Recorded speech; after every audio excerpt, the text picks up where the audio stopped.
আমার মিঠা কথা তোমার কাছে লাগতো তিতা তিতা, আমি সারা জীবন রাখবো মনে তোমার দেওয়া ব্যথা।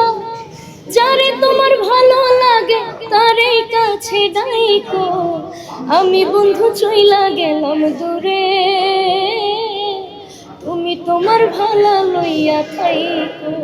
মানুষ আমার গান শুনে মনে করে কি আমি, আমার মনে প্রচুর কষ্ট, আমি অনেক ছেঁকা খাইছি, বাট আসলে এরকম না। এটা শুধুমাত্র গানের ক্ষেত্রে পছন্দ। মানুষ বুঝবে, কারণ সুন্দরী মেয়েরা ছেঁকা খায় না, ছেঁকা দেয়, এটা সবাই জানে। না, আমি কিন্তু দেও না।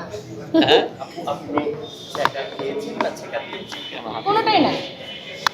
আমি ছেঁকা প্রেমে পড়েছি কিনা সেটা বলবো না, বাট ছেঁকা দিও নাই, খাইও নাই।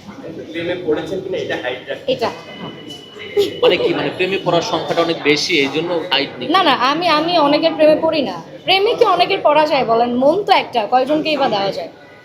আচ্ছা, কেউ যদি আপনাকে প্রেমে পটাতে চায়, সেই কৌশলটা কি? ইস, না না, আমাকে আর পড়ানোর দরকার নাই, আমার এই কৌশল আমার জানাই নাই। বেসিক্যালি হচ্ছে প্রেমটা আসলে কি দেখে হয়, মানে আমার ক্ষেত্রে হয় কি যে একটা মানুষকে দেখতে অনেক সুন্দর, এই সেই এগুলো দেখে আমি কখনো একটা মানুষকে বিবেচনা করি না। মানুষটা ভালো হলে আমার মনে হয় কি মানুষটা ভালো, তখন মনের মধ্যে একটা কেমন যেন ব্যাপার, কিন্তু সবার ক্ষেত্রে না। ওই যেটা বললাম, আমি প্রেমের ব্যাপারটা আমি হাইড রাখতে চাই। বর্তমানে এটা নিয়ে আমি কোনো কথা বলতে চাই না। আচ্ছা, যে গানের কথাটা বলছিলাম, যেটা শুনলে সবাই মনে করে ছেঁকা খেয়েছেন, ওই গানটা একটু শুনতে চাই।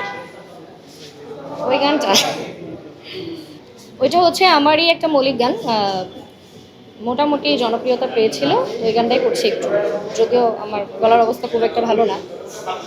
আমার মিঠা কথা তোমার কাছে লাগতো তিতা তিতা, আমি সারা জীবন রাখবো মনে তোমার দেওয়া ব্যথা।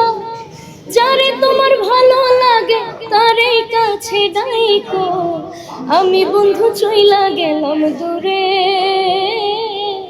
তুমি তোমার ভালো লইয়া থাইকো, আমি বন্ধু চইলা গেলাম দূরে,